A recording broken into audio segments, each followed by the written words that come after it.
Welcome to Nana Val's Storytime. Every family has special stories of real events that happened to them, some of which have been passed down for many years. That's what these stories are, real stories of real people in our family. And all from when my own grandgirls used to ask, "Tell me a story, Nana." These stories are especially dedicated to them, but they're for children everywhere. The name of today's story is called Leapin Lizards. Once upon a time, way back in the 1990s, some very good friends moved from Wisconsin down to North Carolina. Their names were David and Kathy, and they had 3 children, Andrea, Jeremy, and Jennifer. Most of Kathy's family still lived in Wisconsin, so they would come back and visit occasionally. One time when David and Kathy and their 3 children came back to Wisconsin to visit, they had a particularly memorable time.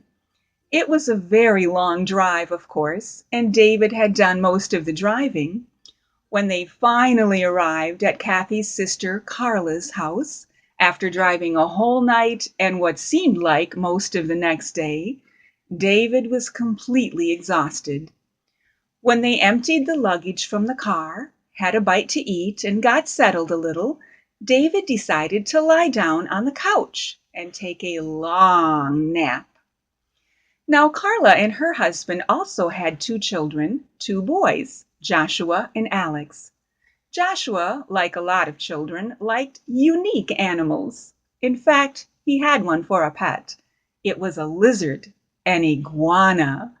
Do you like iguanas? This iguana did not like to stay in his cage. He liked to find quiet hiding spots around the house where no one could find him, and just doze for hours. On this particular day, the iguana was taking a quiet little snooze in one of his favorite hiding spots, up in the top part of the curtains in the living room, just out of view, above the couch. Well, after a very short while, something awakened the iguana. There was a very loud noise just below him. It was a strange sound, one he didn't remember having heard before, at least not quite like this. It was a long, scratchy, grumbly sound that started almost gently and then just kept getting louder and louder until there was a really loud, cracking, snorting sound, and then it would stop.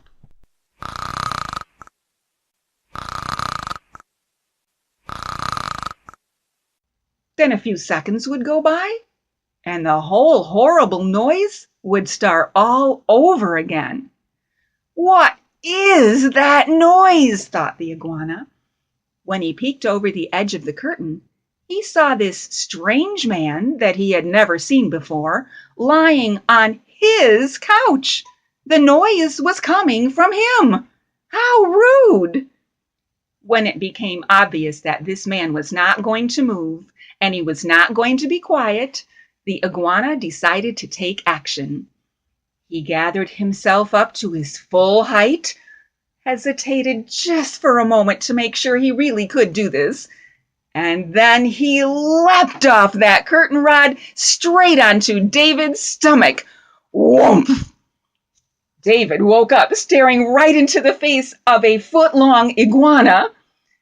David made another loud noise at that point, which of course brought everyone running from all over the house. What happened? It took a minute or two to figure it all out. But when everyone realized that David, and of course the iguana, were okay, they couldn't help themselves. It was so hilarious that they laughed and laughed till they rolled on the floor, their sides hurt, and they just couldn't laugh anymore.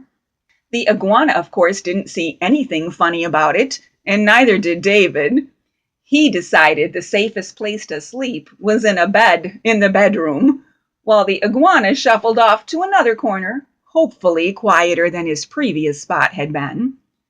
After David soundly checked to make sure there would be no further rude awakenings, he firmly shut the door.